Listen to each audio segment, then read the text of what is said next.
This is the man who had so much money.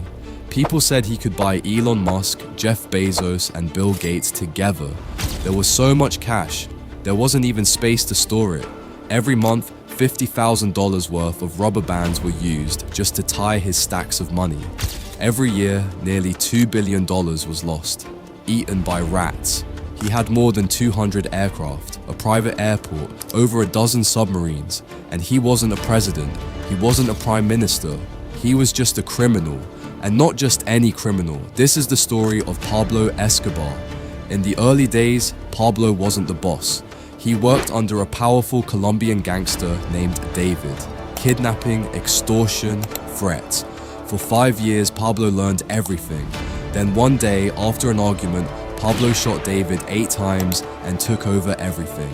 From that moment, fear had a new name, Pablo Escobar. Crime in the city multiplied, kidnappings increased, no one dared to speak against him, but then he made a move that changed everything. Drugs.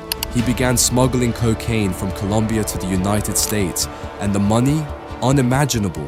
What he once earned in a year from crime, he now made in a month. He smuggled drugs in fish, in toys, even inside human bodies, and somehow, he never got caught. Soon, Pablo stopped small crimes. He focused only on cocaine. Within a few years, he controlled nearly 80% of the global cocaine trade. 80%. The money came in pure cash, mountains of cash. Banks couldn't handle it, so he hid it in warehouses, farms, even bought entire properties just to store it. Once, while hiding in the mountains, his daughter felt cold, so he burned $3 million in cash, just to keep her warm. That's the level of money we're talking about, but Pablo wasn't stupid. He knew the same way he killed his boss. Someone could try to kill him, so he gave every gang in Colombia 2 options: join me or die. Most joined. Those who didn't, disappeared. Soon there was no rival left. He built a private island airport. Over 200 planes operated day and night. He even had 14 submarines transporting drugs across oceans.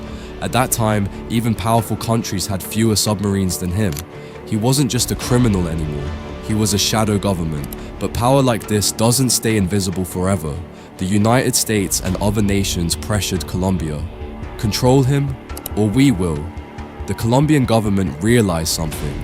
They couldn't defeat Pablo in a direct war, so they used intelligence. They convinced him to surrender. But Pablo had conditions. He would build his own prison, he would live with luxury, and he would continue running his business from inside.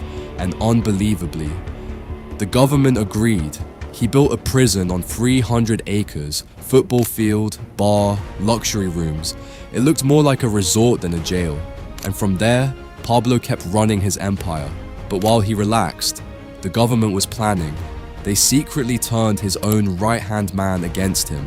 Money, promises, power, and slowly, Pablo's men started dying. His ships were seized, his network collapsed, but inside his luxury prison, Pablo was told everything was fine.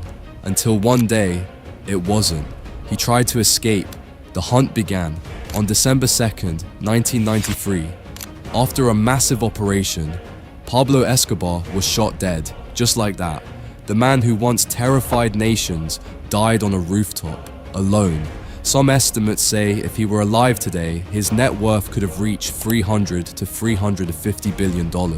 But here's the truth, power built on fear, money built on destruction never lasts. For years he controlled governments, controlled gangs, controlled billions, but in the end, he couldn't control his own fate. And that's the story of Pablo Escobar. We'll meet again in the next one. Take care of yourself.